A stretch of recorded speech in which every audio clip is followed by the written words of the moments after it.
In a world where sports have stretched beyond the fabric of reality and podcasts became as common as potholes, there were two guys in Morgantown, West Virginia who desired to do something different. These two guys came up with an idea to bring real life back to the arena of sports and hopefully be somewhat entertaining along the way. These two guys are certainly no experts, and they're definitely not comedians.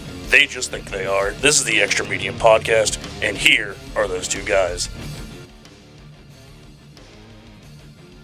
And here we go. Welcome, everyone, to episode 12 of the Extra Medium Sports Podcast. How did we come up with such a strange name? Well, it's because we are just two plus-size guys living in an extra medium sports world. This is our final episode of Season 1, the season finale. Grand finale, the season finale, baby. We will officially be moving into Season 2 next week. Hello and welcome, everyone. I am Justin Jackson, sports editor of the Dominion Post. I'm Matt Amory, former WVU lineman and state champion at Morgantown High. Matt, we have a loaded show today, plenty to talk about. We have the WVU football team winning 2 in a row, right? Let's go. 29-22, this one. Victory over Colorado, which brought out some interesting observations from Colorado head coach Deion Sanders after the game. We will get into that. It is also Pitt Week.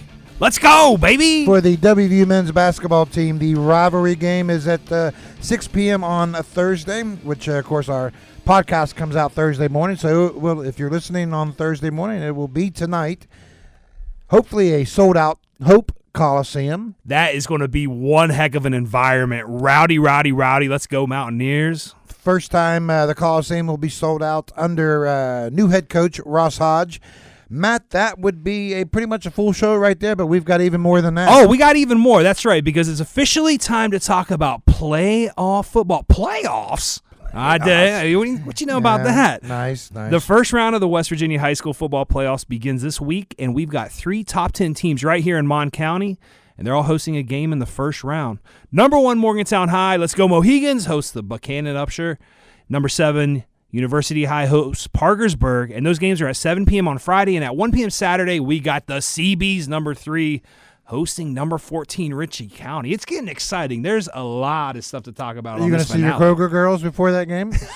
the Kroger fam. What do you mean Kroger? That's a Kroger fam. They're friends of the show. In studio today, we have both Spencer Ripchick and Michael Griffith of the Dominion Post to help us sort it all out. Before we get into all of that, Matt, tell the good people about our sponsor. All right, the Extra Medium Podcast is proudly sponsored by the Erickson Alumni Center. Whether you're interested in hosting a corporate retreat, a baby shower, or a beautiful wedding reception, we take pride in making every experience a memorable one. And Matt, where can you find the Extra Medium Sports Podcast? I'm glad you asked, brother. You can always find a link to the Extra Medium Sports Podcast at www.dominionpost.com or find us on social media at Spotify and YouTube. We begin today with the obvious news that you already know. The WVU football team defeated Colorado 29-22 last week in what was a battle of 1-5 teams in the Big 12. It obviously wasn't the key game of the week, that being Texas Tech's 29-7 victory over BYU that featured then 2 top 10 teams. BYU has since dropped to number 12. Texas Tech is at number 8 and in great position for the college football playoffs.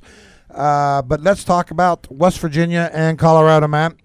We are now bringing in our college football insider, Spencer Ripchick, for the discussion. And Spence, before the game even started, the big news was the Colorado team bus, right, getting stuck on Beechhurst, trying to turn into the liquor store. How much? I'm assuming. That's where it's hard to defend. It wasn't. I'm assuming the news got up to the press box, right? That kind of became a running joke a little bit. Yeah, Pat McAfee brought it up during College Game Day when they were talking about Julian Lewis playing for the first time in West Virginia. He was talking about how the equipment truck can't even make it up the streets, and he was like, the equipment truck had to deal with the Colorado mountains, but they've never had to deal with the West Virginia mountains. So. Never had to deal with the West Virginia liquor store. Never, and that guy was stuck. Spence and Justin, did you guys see the picture? Like, that guy was stuck. He was in a pretzel. You go left, you go back, you go forward, you're in trouble. And they did a really good job in the graphic, too, during the game. Should a Colorado player made a mistake, they said, back him up, and they showed a picture of that truck. Boy, welcome to the Morgantown roads, my friend. That was before the game. After the game was what I really want to get to talk about here. Deion Sanders, the head coach of Colorado, basically, and that's, I will say this about both teams. They both have been hit hard by injuries. They've gone through an extensive quarterback rotation. Neither team is very strong up front on the offensive line, so both programs are going through some tough times right now. This is what Deion Sanders said after the game, speaking of West Virginia. Quote, "I don't think we played a team that's this athletically and physically better than us. I really don't, and I'll stand on that," end quote. Basically saying we just lost a very bad team. Spence, we'll start with you. Your thoughts. Is Deion right? I mean, that's what you're gonna say if you're a losing coach. I mean, you're not gonna go off on your own team. I mean, the talent is there for Colorado. I mean, their quarterback was higher rated than West Virginia's Scotty Fox's quarterback out of high school. They have a bunch of big transfers on the offensive line. The defense has also got a lot of big name transfers. I mean, he pulls a lot more higher caliber players than Rich Rod did. But I mean, Rich Rod was in his first year. Deion's kind of more established now going into year 3. But yeah, I mean, it's what you're gonna say if you're a losing coach on a losing team. I mean, if that's the case, then I mean, you gotta look at yourself as a coach, and if you have the more talented team, then why didn't your team win? Matt, I got to ask you, if you're in the winners team locker room, and I'm sure this quote got around to WV players, if you are in the winning locker room and the opposing coach says, "Hey, you guys stink, but we just lost to you," what's that do for the WV locker room? The first thing, I mean, it's a boost in morale, good, and it gives you so many options. You can say scoreboard, tape don't lie, but the fact of the matter is the West Virginia Mountaineers were the superior team.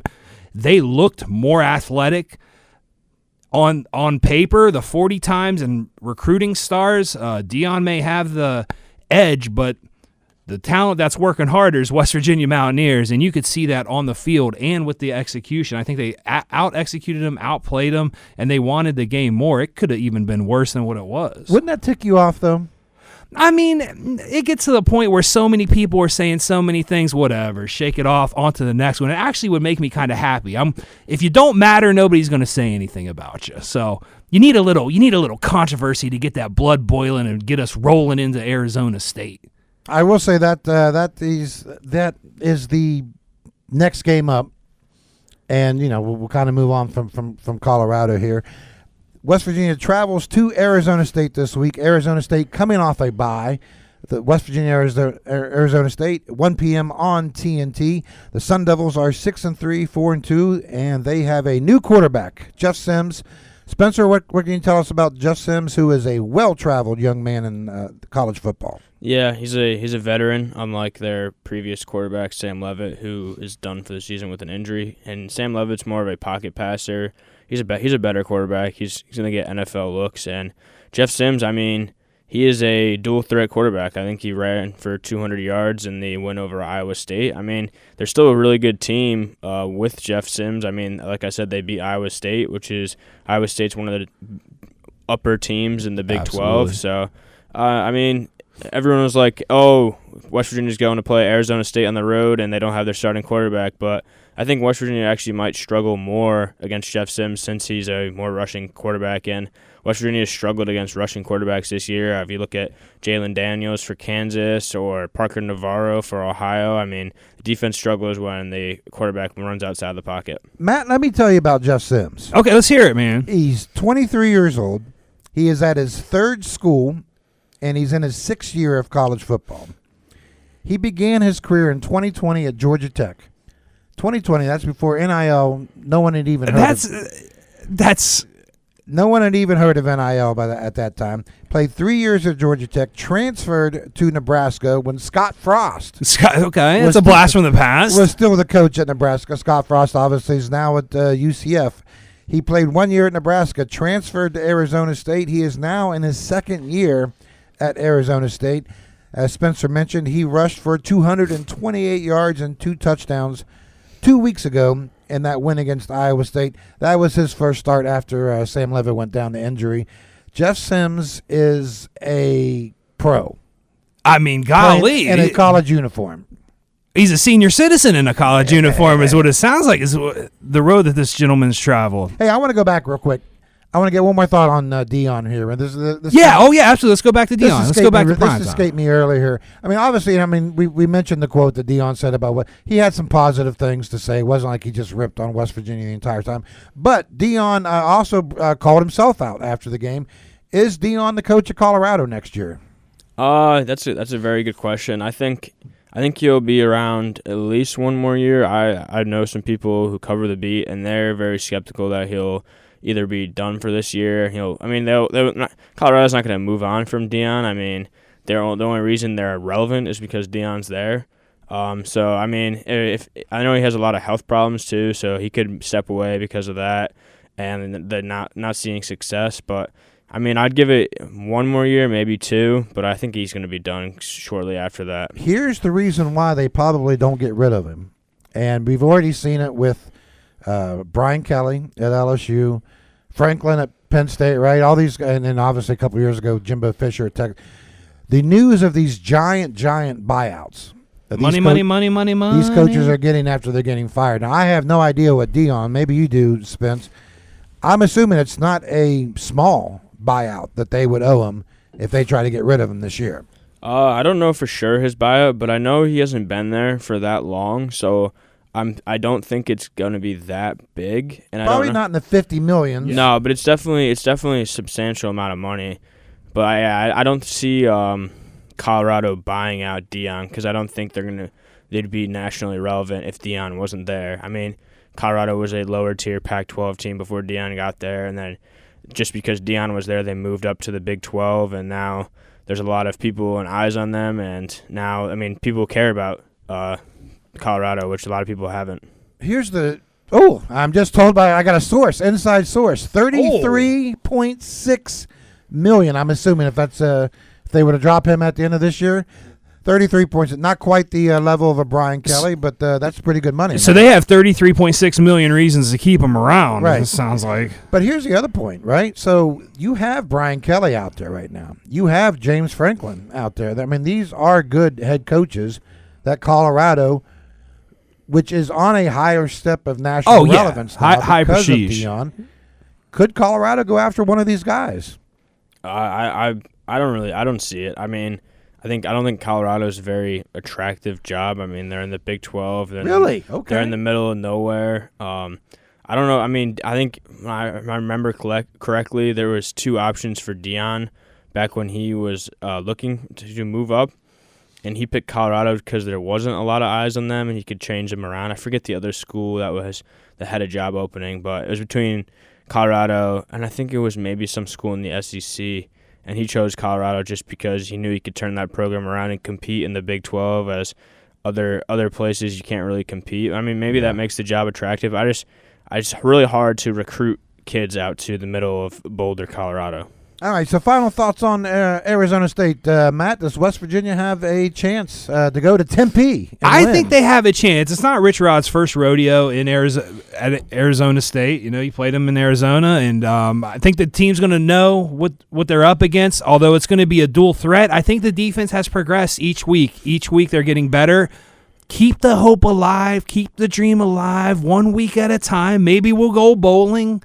Who knows what bowl? But keep the positivity alive. I think the Mountaineers pulled this off. The last time West Virginia played in Tempe, Arizona, Matt, do you know when the last time they played? Would that have been the Fiesta Bowl? That was the Fiesta Oh, Bowl. what a game, man. The Oklahoma game. Oh, the runaway God, beer truck. The runaway beer truck. Getting me hyped up, man. So let's talk bowl games here real quick. Around the Big 12 this week, the big ones are Arizona at Cincinnati. That's a noon game on Fox Sports 1. TCU travels to BYU. That is the 10:15 game on Saturday night on ESPN. Spencer, how bad, and when we talk college football playoffs here, how bad does the Big 12 need BYU to win out now? They're the only other team that I think can get a bid. I think Utah is right there too, but I mean, Utah has the loss to Texas Tech and BYU, so BYU already has the upper hand on Utah. So yeah, I think BYU needs to win out, and then maybe BYU can beat Texas Tech in the rematch in the Big 12 title game, which I don't know if that's going to be possible after watching Texas Tech and BYU this week. It kind of looked like two teams in different leagues, but yeah, I think if Big 12 wants to get another team in there, the college football playoff rankings come out tonight, and that'll be very telling of what BYU needs to do going forward. But I think there can be a lot of movement in the SEC too. They'll take each other out. So maybe if BYU just wins out, and they have an important game this week against TCU. TCU is no slouch, so yeah, they definitely need to win out. Matt, you ready for my first hot take of the show? Give me a hot take, man. I need one, bro. Here is BYU's remaining schedule. They are at home against TCU this week. Next week they go to Cincinnati. They finish the year off. They finish the year off at home against UCF. BYU's not winning out. I think TCU could get them. I think so too. And at Cincinnati's no sleeper. I think Cincinnati could get them. Yeah, BYU's not winning out. Texas Tech will. Texas Tech has obviously West Virginia, final game of the year, and I think their other game is UCF. Yeah, UCF, right? UCF and West Virginia. So if Texas Tech basically doesn't get hurt getting off if the bus doesn't get stuck at the liquor store, Texas Tech, which you never know. Right. I mean, that can. Texas Tech would be heavily favored in its last two games, so Texas Tech is in, right? It's a matter of whether or not the Big 12 can get a second team in. Cincinnati, right? Still a possibility. If Cincinnati beats BYU, wins out, what are the Bearcats' chances? I mean, they have 2 losses on the season already. They have that opening season loss to Nebraska. Yeah. So that kind of hurts them, and Nebraska hasn't looked that great. But, I mean, then they're really ranked. I don't know if they're ranked in the college football playoff rankings. I know they're ranked in the AP poll, but if you're not ranked right now, it's really hard to jump your way up unless they only have one Big 12 loss. So, I mean, you could possibly still make the Big 12 title game, but they got to win out, too. A lot of teams have to win out. I think Cincinnati would have to win out and then beat Texas Tech in the Big 12 title game. Yeah. Well, that'll give you an automatic bid to the, college football playoff if you win the Big 12. I think the only way the Big 12 gets a second, like if BYU doesn't win out, I think the only way they get a second team in is if Texas Tech drops the Big 12 title game. And Texas Tech, I think, would still get in that situation. I think. Who knows? A lot of what ifs. A lot of what ifs going on. That's a good thing, though. It makes it exciting. Spencer, thanks for the time and knowledge. We know we got to get the WVU interviews here in a little bit. We will see you next week. Yeah, we got the bye week next week, but it should be still a lot of anticipation, especially after this week. If they win, the hopes are still alive. They got a big one after Thanksgiving against Texas Tech. Who knows? Maybe have another quarterback to talk about by then. Maybe. Yeah. Matt, let's hit him up with a sponsor plug. Absolutely. A big shout out to our sponsor, the Erickson Alumni Center. Provide your guests with an elegant experience utilizing our state-of-the-art conference technology and catering from our in-house executive chef. All right, that's it for college football because, Matt, it is time to talk real quick college hoops. Dude, let's go. Ross Hodge in his first real test coming up Thursday night against the hated Pitt Panthers. That, again, is a 6 o'clock tip-off time inside the Hope Coliseum. The game, if you're interested, can be found on FS1. What interests me, Matt, is if you look back one season ago at the Darren DeVries era, so to speak, you can break his season down into 3 games. 3 really good games, 3 really bad games. The good games, obviously, were the wins against Gonzaga, against Kansas. At Kansas, that was a historical win. Oh, my gosh. Unbelievable. And then, obviously, the win against Arizona in the Thanksgiving tournament. Those are the 3 good ones. The 3 bad ones, obviously, the home loss against Arizona State, the Big 12 tournament loss against Colorado, which probably ultimately kept them out of the NCAA tournament, and they got whipped at Pittsburgh. 86-62 was the score last year at Pittsburgh. West Virginia has now lost 2 in a row against the Panthers after dominating the series under Coach Huggins. West Virginia, I believe, had won 6 in a row before they lost these last 2. Matt, I just got to get your opening thoughts here real quick because obviously you've been through the WVU pit on the football side. Oh, yeah. I live it. Live that. What is, from a football standpoint, what is the thought of the basketball version of the backyard brawl? I mean, it's just as intense. And let's make it more specific for Coach Ross Hodge. What a time to make a name. I mean, you can make a name for yourself, regardless of how it goes. It's going to be, but you win here. Oh, you're in good shape. This rivalry is so bitter, so intense. There's so much hatred that it goes across all sports. It doesn't. If we had an underwater basket weaving team and we played Pitt, we'd want this win. I mean, this is more than just about the sport. But what a great opportunity for the basketball team, and it's tough to play at Pitt. Let's get them here, man. I tell you what really kind of I don't know if disappointing is the word or not, but the football rivalry, it builds up for a week. Yeah. Maybe, if it's the first game of the year, then obviously it builds up to the course of the off. summer. Yeah. Oh yeah.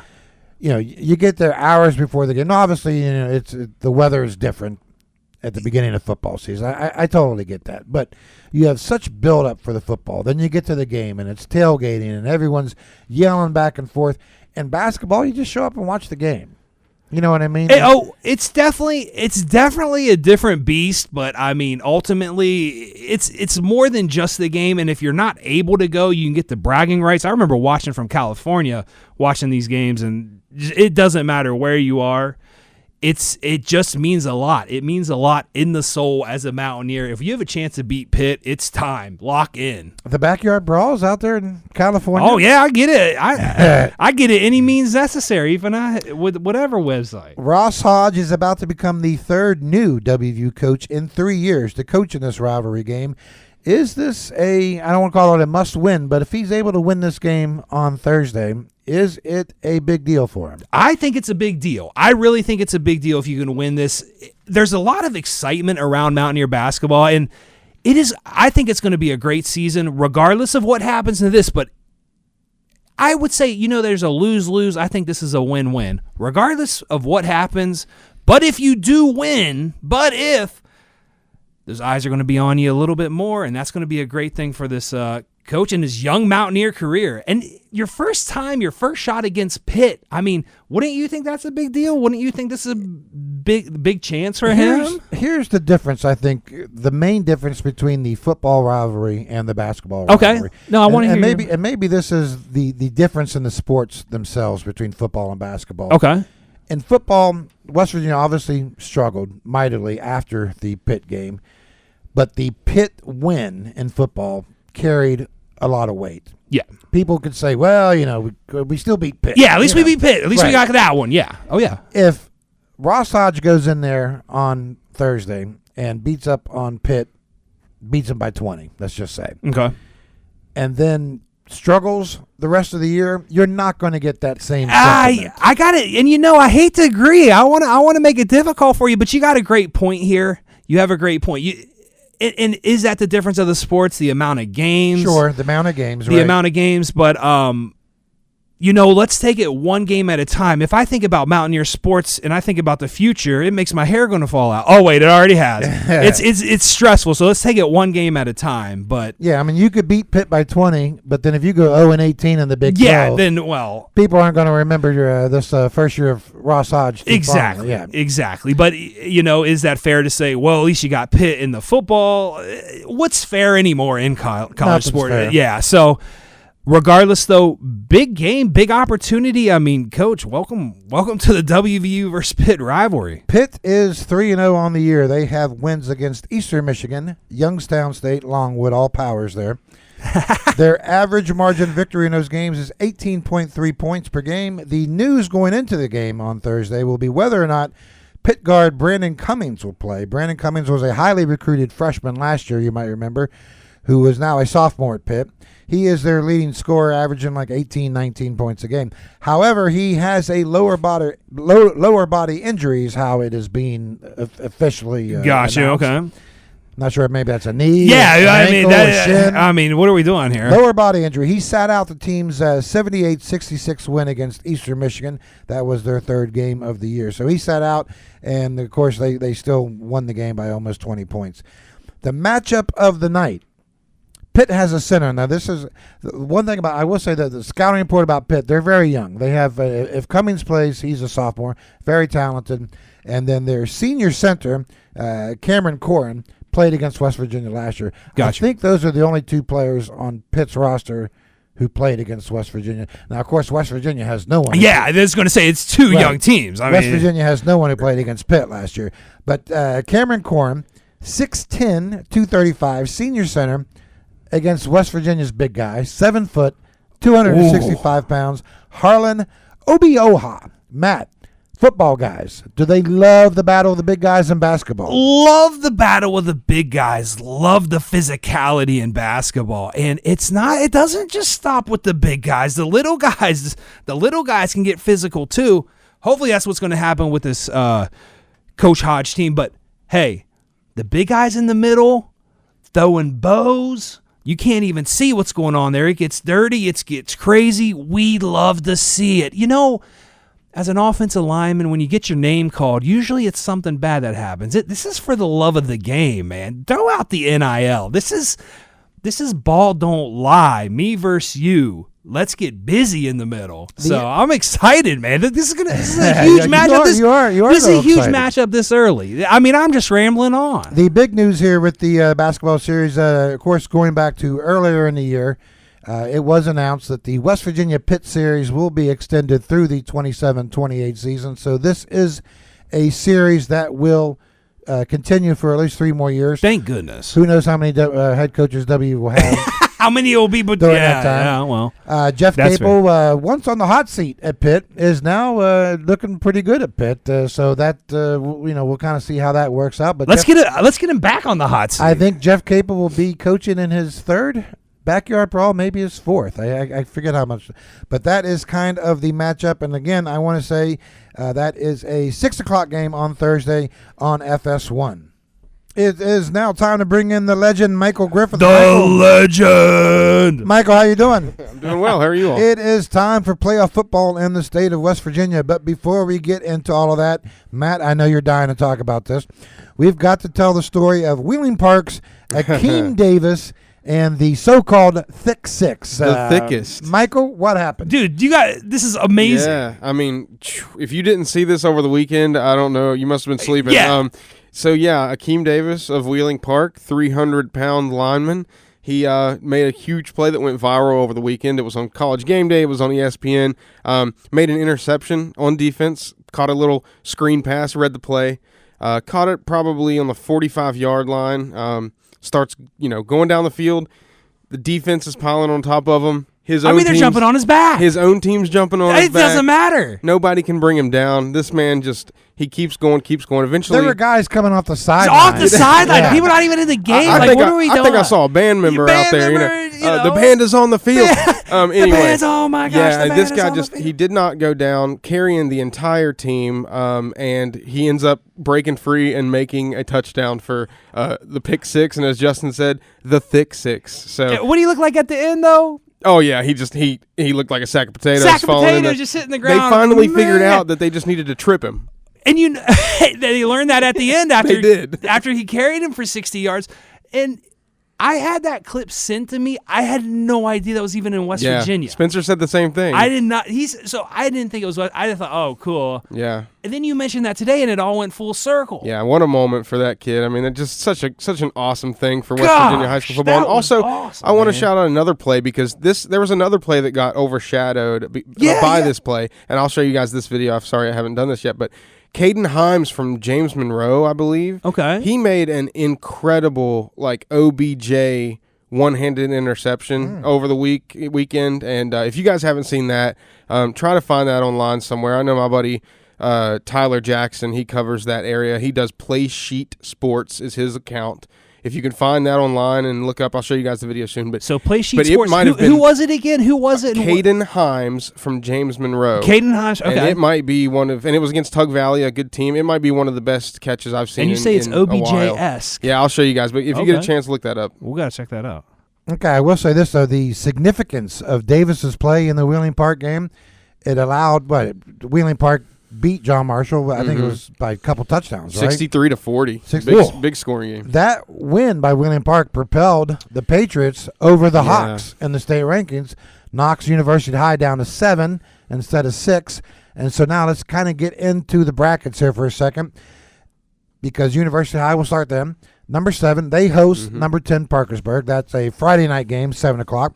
The bigger one, not the bigger game, but the number 1 ranked team, Morgantown High, hosts Buckhannon Upshur. That, of course, also is on Friday night at 7 p.m. And when you look at Morgantown High's side of the bracket, Michael, I don't know if you agree with me or not, their side of the bracket for Coach Sean Beiser and Morgantown High is a complete gift, right or wrong? Yeah, it's definitely significantly favorable for them. I mean, they're going to have Buchanan Upshur in round 1, a 2-win team. Yeah, I mean, and then they'll probably play who we got.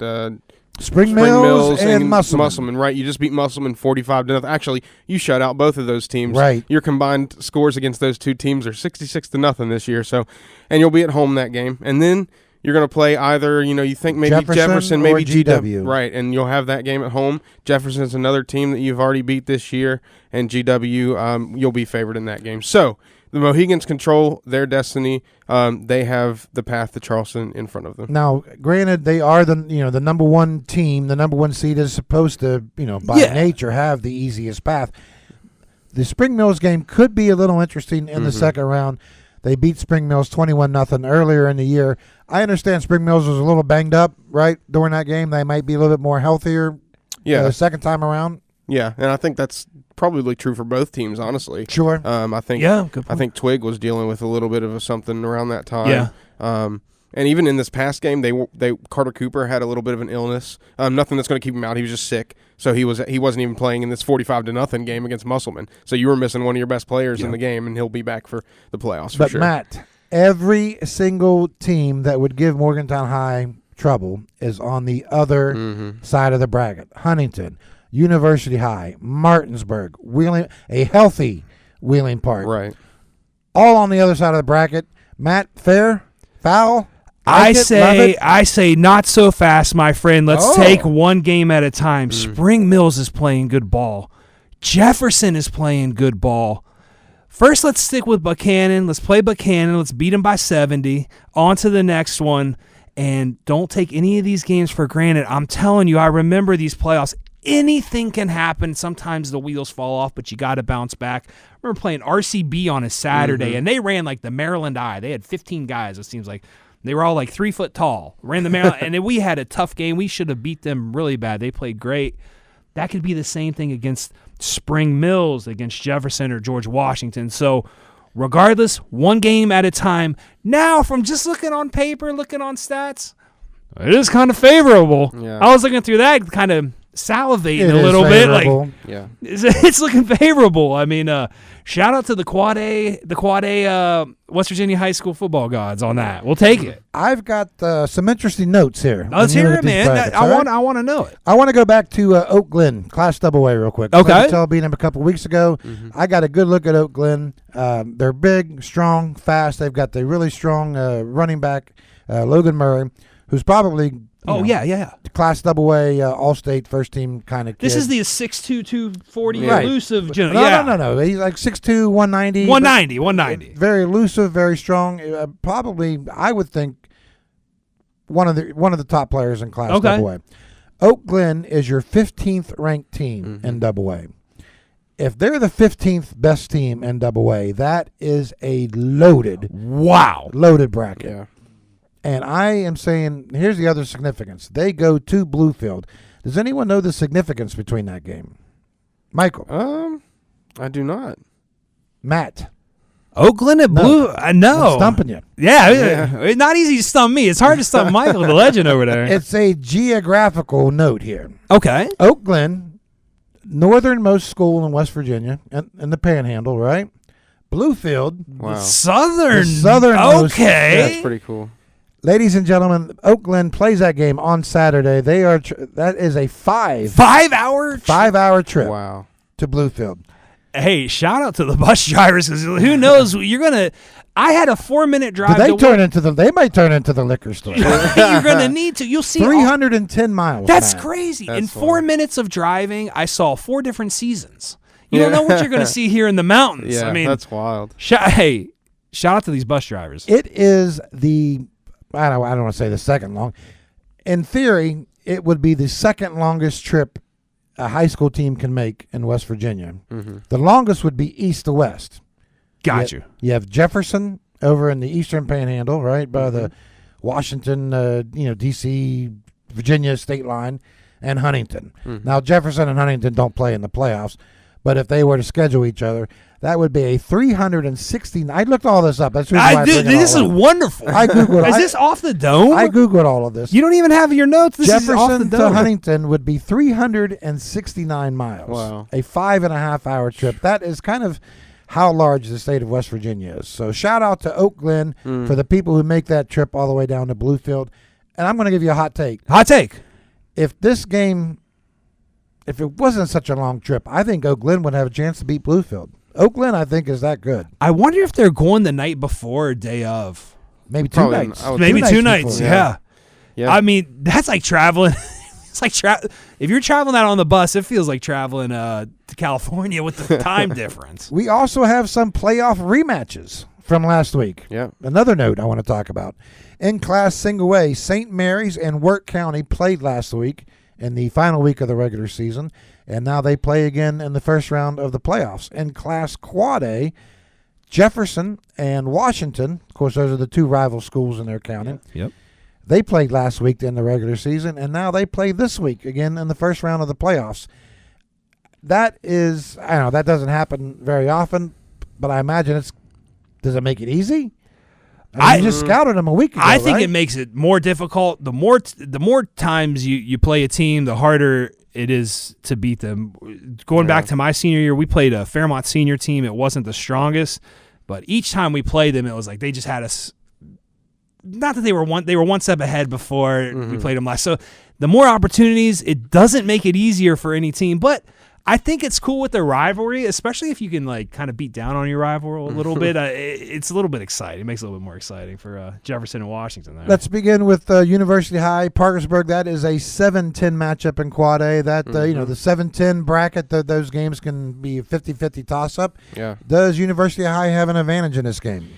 Yeah, they're going to like being at home for sure. I think this is the first home playoff game for University since 2019 or something like that. Wow. Maybe might be have that wrong, but I know it's been a while for them Mike to have a was home with the playoff. knowledge. Man, both of you guys. It's that I gotta photographic step memory, up my man. I game. read things and I can just see them. Anyway, Both of you all. Yeah, but hey, Sheesh. number 7 versus number 10. Parkersburg has been a streaky team this year. If you'll remember back in week 1, they played that kickoff game against Morgantown on a Thursday. It was 44-7. Yep. But then they also have a loss against GW by a touchdown, 37-30. So they've won, I think, 5 out of their last 8 games for Parkersburg, beat their rivals Parkersburg South, which is a huge boost in their season. So you don't know what you're going to get with the Big Reds. I mean, they could come out and put a bunch of points on you, or come out and their defense could get some stops. And we've seen University have some turnover troubles this year. A young team going into the playoffs. I don't think many of these players have played a playoff atmosphere that many years, obviously. So it'll be an interesting game for sure. I think it's going to be an interesting game. I'm going to go with the miscellaneous variable of the week off for University. I was just going to ask you about that. Good point. Perhaps they could make. You don't have to make huge adjustments in the video room, but maybe picking up blitzes a little bit better, understanding what Parkersburg is going to bring to the table. Do your thing because they got playmakers. You just got to get them the ball. I think if this quarterback can get a pocket and not have to pass on the run, they're going to be in good shape. So, hey, O-lineman at University, do your thing. This is your time to shine, baby. Because they obviously struggled, right, 2 weeks ago in the Mohawk Bowl loss. That was basically one of the stories of the game, was it not, Mike? Yeah, Harrison Helbig just did not have room to throw. Receivers weren't open. And when he tried to get away, he just couldn't do that either. So it was definitely, that's one thing I think I said going into the game was if they can put pressure in the backfield. You say you called it. Yeah, that would be a big key. So. Yeah. So University High will be coming off a bye week, heading into the state playoffs. That's how you guys used to do it. That is how we used to do it. Yeah, back in the day. You played 10 games in a row, and then the week off, right? Yeah, and then that week off, and I'd be like, Coach, remember it's a week off. This conditioning we're doing is harder than the game, bro. If University High beats Parkersburg, it will likely face Huntington in the second round. We move to Morgantown High. They have a very favorable matchup, Buck Cannon Upshur. Yes. They played two years ago, and that was the Maddox-Twig debut game, if I'm not mistaken. 2 years ago, he would have been in 8th grade, I believe. But maybe last. Or the year before last. The year before last. Yeah. Yeah. Okay. Well, he still would have been in 8th grade, right? Because he's a No, sophomore. he's a sophomore now. So Well, last year he would have been a freshman. year, 2 last- years ago. Okay. they got Michael. Hey, I'm just checking, man. No, he's Got to keep you on your toes over here. Absolutely right. You know what I'm saying? Okay, they did play Buchanan last I'm year staying out of it. I don't want to get fact in checked. the Maddox Twig debut game, Just making and I believe it was 50-6, Yeah, something probably. like that. Yeah. Yeah. I mean, it's going to be an interesting one. I mean, but like Matt said, I mean, Morgantown's going to prepare the same way that they prepared for Spring Mills or University or a Martinsburg even. Yeah. They're going to treat this week just like they would treat any other game and not look ahead to next week at all. So that's just who Sean Beiser and his team are this season. dare we say business as usual? Yeah, absolutely. Business as usual. But, a 2-win team still. Hey.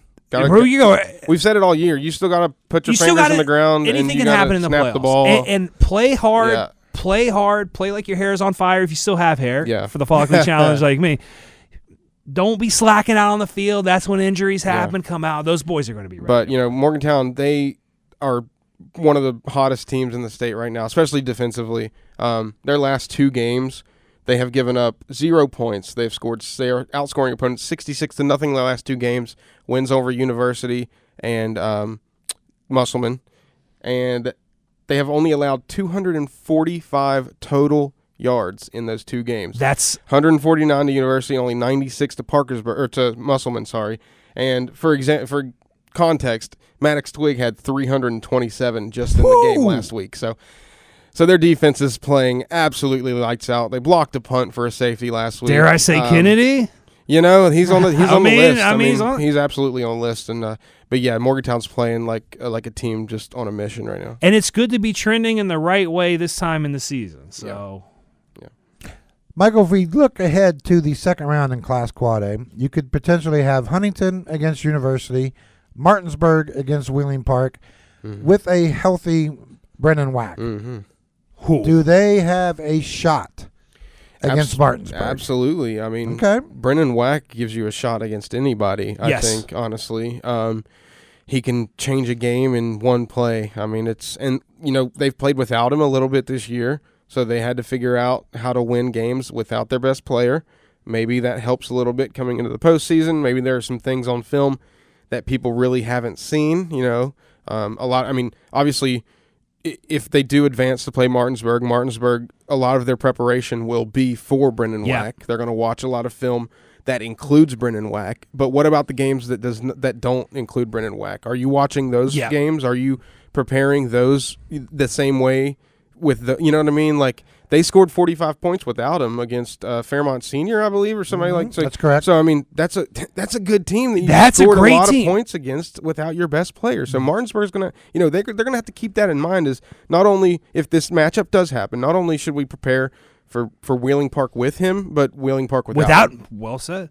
And here, let me give a hot take. If you see Wheeling Park as your competition and you're not taking it serious, you're wiggity whack. Hey, as and they would say in crisscross. And Akeem Davis is down there ready to he's ready take to an stumble and interception mumble. back. He's a thick 6 away from being on game day again. I mean, the things are trending the right way. Out of any of these teams on here for the quote-unquote underdog role, I don't want to see Wheeling Park. Somehow I think Martinsburg players would have figured they out, would respectfully disagree. They would figure out how to get him down on the ground. Now they did play it. Martinsburg did play against that team from Tennessee, the Titans there. So they've seen it. In Class Single A, we have Clay Battelle got the number 3 seed. They edged out Pendleton County for that number 3 seed. They take on Ritchie County in the first round. Ritchie County is 4-6. The Class A, we talked about how loaded the Class AA bracket is. You can kind of say the same thing for Class AAA. The point to be made here is the Class Quad A and the Class Single A brackets are not nearly as loaded from top to bottom as you find in AA and AAA. Yeah, a little top heavy for single A.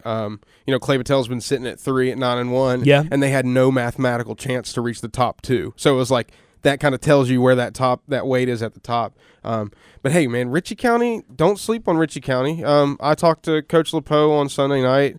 He just called me out of nowhere. We had a little friendly chat. I was just doing a little thing about the playoff situation, and he pointed out Ritchie County plays a really tough schedule. They played games against Doddridge, South Harrison, Wahama, St. Mary's this year. They have won 3 of their last 4 games, so they're coming in with some success. Yeah, they got some good film from the last few weeks. So, that the Clay Battelle boys and coaches and all those, they won't be sleeping on these guys. No. Hey, did you see my boys from Tulsa made it? Hey, okay. The Rebels? Bam. Yeah, who do they got in the first round? Wheeling Central. Yeah, congratulations on making the playoffs. Grand opening, grand closing. Yeah. Your number 1 seed in Class A, like we said, is Wheeling Central. Number 2 is Wahama. Clay Battelle is 3, and Pendleton is 4. I think Sherman's a very strong number 5 seed. I think Tug Valley is a very strong number 9 seed that could probably win. They played Tucker County in the first round. Tug just played some very good teams at the very end of the year. I think Cameron is a very strong 7 seed. After, I see 8 strong teams in a 16-team field.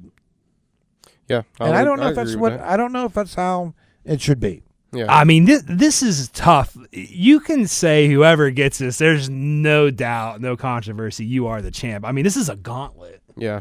This looks like a gauntlet. Well, it's a gauntlet in AAA. Yeah, gauntlet in AAA. They all kind of look like gauntlets except for quad A's, maybe first rounds. The only thing about single A that really gets me is it's just like all these teams have played each other this year. I mean, like if you look at the top 8, top 10 really in single A, I think all of them have at least played one of the other teams like in the top 8 of the bracket, and the thing is too, single A results, like the game scores and stuff have been so everywhere, like all over the place this year. I mean, Tug Valley beats another I forget who it was. It was a good single A team. I think it was Sherman. Like I said last week, they beat them 51-16, but then you turn around and lose to Man, who's like a 2-win team. What's going on? So like the single A results have just been all over the place, and it's not as concrete as the other classes. Like while the other classes are deep and stuff, but it's like single A has anybody can win everywhere. So instead of any given Sunday, it's any given Friday or any given Saturday. At 1 o'clock. Yeah, it's just single A's all over the place this year.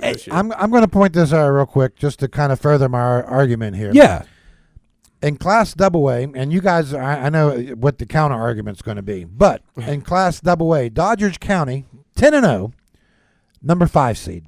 In Class AAA, Chapmanville, 10-0, number 9 seed. You got 2 undefeated teams, and neither one of them are ranked in the top 4 in their respective classes. That tells me loaded. Those two classes are loaded. You're not getting a 10-8. You're not getting a 10-0 team ranked number 10 in Class A. It's just not going to happen. Or if you go 10-0 in Quad A, you're number 1. That's fair. But then that would make me question their schedule. Sure, right. Of course, we're going to strength of schedule. How many AAA teams did Chapmanville actually play? Well, back in the Morgantown high days, late '90s, early 2000s. Always would run it through the regular season, then you get those down south boys. They'd be sitting at number 1. You get those down south boys getting hit for the first, they hit different from down south. Yeah. It made it tough. So strength of schedule is valid.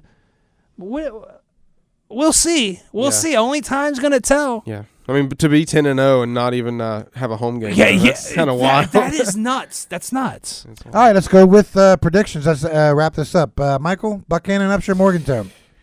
A lot to a little. No. A lot to a little. No, I'm just kidding. No, that's good. But no, hot take. This will be a quick game, obviously. But yeah, I think Morgantown will probably pull starters after halftime, get ready for the rest of the playoffs. So I'll take Morgantown, 52 and Buchanan 7. The closer one, the closer matchup, University High and Parkersburg. Yes, this is going to be Matt made a really good point about the bye week, and Eric Snyder kind of made a point about it. He said it's good to get healthy, but also he said Saturday he was anxious sitting on his hands almost. So that's another thing is like we talked about Morgantown having a bye week going into the Mohawk Bowl. How's it going to do the mentals? And you saw what that did for them. So streaky team Parkersburg, but I think UHS is going to be ready. They're going to be excited for this game to have a home game in the playoffs. So I'm going to say I think their offense really gets it done. I'm going to say UHS 31, Parkersburg 14.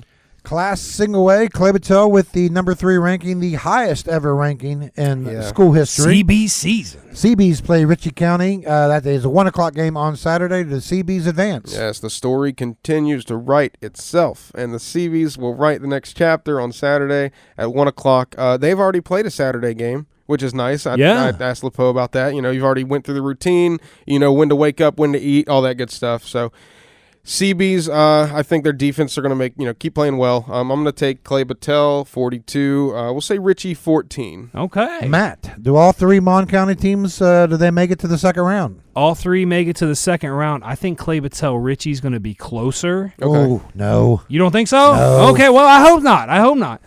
And also, I think University is going to show up and show out against Parkersburg. I agree. And Morgantown, let's keep it under triple digits. Not bad. Not bad. Not bad. Yeah. Hey, A lot of Michael, football left. we appreciate the time today. Thank you so much. Legend, appreciate you, bro. Oh, yeah. And we will see you back here for the quarterfinal matchups next week. Oh, yeah. Probably have just as much to talk about, too. Oh, yeah, we might have more. The shows just keep getting more and more loaded, man. And they get longer and longer and Longer. That is all the time that we have for today. We thank you for listening in, and we will see you next week for the beginning of Season 2. Matt, we made it to Season 2. Man, what? That's it's awesome to hear. Matt, take mercy on us and take us home. Hey, thanks for tuning in to the Extra Medium Sports Podcast, and a special thanks to the Erickson Alumni Center for supporting the show. Select a wedding venue where you can host the perfect ceremony and reception while providing your guests with a caring and comfortable environment. And lastly, thank you for joining us on the grand finale of Season 1 on the Extra Medium Sports Podcast, where the couches are safe, but the takes are on fire. We'll see you next week on Season 2.